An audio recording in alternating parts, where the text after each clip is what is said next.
প্রিয় ভিউয়ার্স, আসসালামু আলাইকুম। শিক্ষা প্রকৌশল অধিদপ্তরে বিভিন্ন ক্যাটাগরিতে 187টি পদে একটি বিশাল নিয়োগ বিজ্ঞপ্তি প্রকাশিত হয়েছে।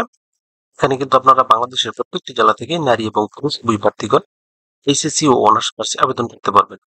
আবেদন শুরু কবে, শেষ কবে, কিভাবে আবেদনটি করতে হবে, কোন পদে আবেদন করতে কি যোগ্যতা লাগবে, কোন পদে আবেদন করার জন্য কত টাকা প্রয়োজন, সবকিছু এই ভিডিওটিতে বিস্তারিত আলোচনা করব। আশা করি ধৈর্য সহকারে ভিডিওটি দেখবেন।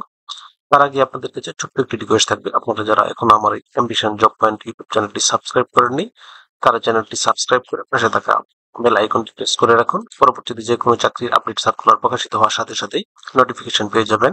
ভিউয়ার্স, দেখতে পাচ্ছেন এটি একটি সংশোধিত নিয়োগ বিজ্ঞপ্তি।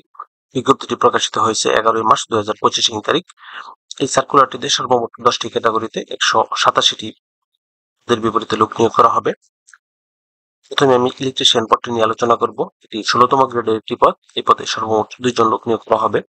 কোন স্বীকৃত বোর্ড হইতে সংশ্লিষ্ট ট্রেডে উচ্চ মাধ্যমিক সার্টিফিকেট বা প্রফেশনাল সহ সংশ্লিষ্ট কাজে ন্যূনতম 6 মাসের বাস্তব অভিজ্ঞতা লাগবে, অথবা উচ্চ মাধ্যমিক সার্টিফিকেট বা সমমানের পরীক্ষায় উত্তীর্ণ সহ 1 বছরের ট্রেড সার্টিফিকেট কোর্সে উত্তীর্ণ হতে হবে। এরপর হবে স্টোর কিপার।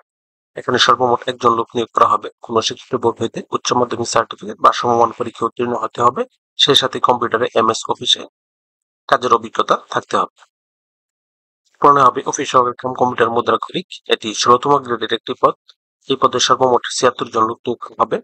কোন স্বীকৃত বোর্ড হইতে ন্যূনতম দ্বিতীয় বিভাগ বা সমমানের জিপিএতে উচ্চ মাধ্যমিক সার্টিফিকেট বা সমমানের পরীক্ষায় উত্তীর্ণ হতে হবে এবং সেই সাথে কম্পিউটার ব্যবহারের দক্ষতা থাকতে হবে এবং কম্পিউটারের মুদ্রাক্ষরে সর্বনিম্ন গতি প্রতি মিনিটে ইংরেজিতে 20 এবং বাংলায় সর্বনিম্ন গতি প্রতি মিনিটে 20 থাকতে হবে এবং সেই সাথে কম্পিউটার ওয়ার্ড প্রসেসিং সহ ইমেল ও ফ্যাক্স পরিচালনায় দক্ষতা এবং অভিজ্ঞতা থাকতে হবে। এরপর হবে হিসাব সহকারী। এই পদে সর্বমোট 39 জন লোক নিয়োগ করা হবে। কোন স্বীকৃত বোর্ড হইতে ব্যবসা শিক্ষা বিভাগে উচ্চ মাধ্যমিক সার্টিফিকেট বা সমমানের পরীক্ষা উত্তীর্ণ হতে হবে এবং সেই সাথে কম্পিউটারের এমএস অফিসে বাস্তব কাজের অভিজ্ঞতা লাগবে। এরপর হবে 7 মুদ্রাক্ষরিক কাম কম্পিউটার অপারেটর। এখানে সর্বমোট 3 জন লোক নিয়োগ করা হবে। কোন স্বীকৃত বিশ্ববিদ্যালয় হতে ন্যূনতম দ্বিতীয় শ্রেণী বা সমমানের সিজিপিএতে স্নাতক বা সমমানের ডিগ্রি থাকতে হবে এবং সেই সাথে কম্পিউটার ব্যবহারের বাস্তব অভিজ্ঞতা থাকতে হবে। হবে উচ্চমান সহকারী। এখানে সর্বমোট 9 জন লোক নিয়োগ করা হবে। কোন স্বীকৃত বিশ্ববিদ্যালয় হতে ন্যূনতম তৃতীয় শ্রেণী বা সমমানের সিজিপিএতে স্নাতক বা সমমানের ডিগ্রি থাকতে হবে। সেই সাথে কম্পিউটার ব্যবহারের দক্ষতা থাকতে হবে এবং কম্পিউটার মুদ্রাক্ষরে ইংরেজিতে প্রতি মিনিটে গতি 30 এবং বাংলায় সর্বনিম্ন গতি প্রতি মিনিটে 25 থাকতে হবে। এরপর হবে লিপিকার কাম কম্পিউটার অপারেটর। এই পদে সর্বমোট 4 জন লোক নিয়োগ করা হবে। কোন স্বীকৃত বিশ্ববিদ্যালয় হতে ন্যূনতম দ্বিতীয় শ্রেণী বা সমমানের সিজিপিএতে স্নাতক বা সমমানের ডিগ্রি থাকতে হবে। সেই সাথে কম্পিউটার ব্যবহারের দক্ষতা এবং অভিজ্ঞতা থাকতে হবে এবং কম্পিউটারে 7 লিপিতে গতি বাংলায় 80 এবং ইংরেজিতে 80 থাকতে হবে এবং কম্পিউটার মুদ্রাক্ষরে ইংরেজিতে গতি সর্বনিম্ন 30 এবং বাংলায় সর্বনিম্ন 25 থাকতে হবে। এরপর হবে কম্পিউটার অপারেটর। এখানে সর্বমোট 27 জন লোক নিয়োগ করা হবে। কোন স্বীকৃত বিশ্ববিদ্যালয় হতে বিজ্ঞান বিভাগে স্নাতক বা সমমানের ডিগ্রি থাকতে হবে এবং সেই সাথে কম্পিউটার মুদ্রাক্ষরে প্রতি মিনিটে বাংলায় গতি 25 এবং ইংরেজিতে গতি 30 থাকতে হবে এবং সেই সাথে কম্পিউটার টেস্টে অবশ্যই উত্তীর্ণ হতে হবে। এরপর হবে হিসাব রক্ষক। এখানে সর্বমোট 25 জন লোক নিয়োগ করা হবে। কোন স্বীকৃত বিশ্ববিদ্যালয় হতে ব্যবসায় শিক্ষা অনুষদভুক্ত কোন বিষয়ে ন্যূনতম দ্বিতীয় শ্রেণী বা সমমানের সিজিপিতে স্নাতক বা সমমানের ডিগ্রি থাকতে হবে। তবে শিক্ষা জীবনের কোন স্তরে তৃতীয় বিভাগ বা শ্রেণী গ্রহণযোগ্য হবে না। এরপর হবে স্টোর অফিসার। এখানে সর্বমোট 1 জন লোক নিয়োগ করা হবে।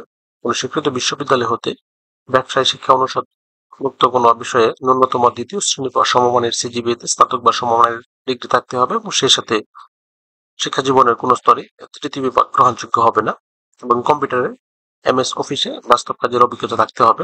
এখানে আরেকটি বিষয় অত্যন্ত গুরুত্বপূর্ণ, সেটি হচ্ছে প্রার্থীর বয়স। এই পদগুলোতে আবেদন করার জন্য যে সকল প্রার্থীর বয়স 1 মার্চ 2025 তারিখে সর্বনিম্ন 18 বছর এবং সর্বোচ্চ 32 বছর, তারা প্রত্যেকে এই সার্কুলারটিতে আবেদন করতে পারবেন। এখানে একটি লিঙ্ক দেওয়া আছে eedmoe.teletalk.com.bd। এই লিঙ্কে প্রবেশ করে যথাযথভাবে আবেদন ফর্ম পূরণ করে সাবমিট করতে হবে। আবেদন শুরু হবে 20 মার্চ 2025 তারিখ এবং আবেদনের শেষ তারিখ 19 এপ্রিল 2025 তারিখ বিকাল 5টায়। এখানে 1 থেকে 2 নং পদের জন্য আবেদন ফি নির্ধারণ করা হয়েছে 168 টাকা। 3 থেকে 10 নং পদের জন্য আবেদন ফি নির্ধারণ করা হয়েছে 112 টাকা, যা এখানে একটি নিয়ম দেওয়া আছে। এই নিয়ম অনুসরণ করে শুধুমাত্র টেলিটক সিমের মাধ্যমে আবেদন ফি পরিশোধ করতে হবে। তো ভিউয়ার্স, এই ছিল আজকের বিস্তারিত আলোচনা। তারপর আপনাদের যদি কারো কোনো প্রশ্ন থাকে তাহলে অবশ্যই কমেন্টে জানাবেন। সেই সাথে ভিডিওটি ভালো লাগলে লাইক, কমেন্ট ও শেয়ার করে রাখবেন। পাশাপাশি চ্যানেলটি সাবস্ক্রাইব করে পাশে থাকা বেল আইকনটি প্রেস করে রাখবেন। পরবর্তীতে যে কোনো চাকরির আপডেট সার্কুলার প্রকাশিত হওয়ার সাথে সাথেই নোটিফিকেশন পেয়ে যাবেন।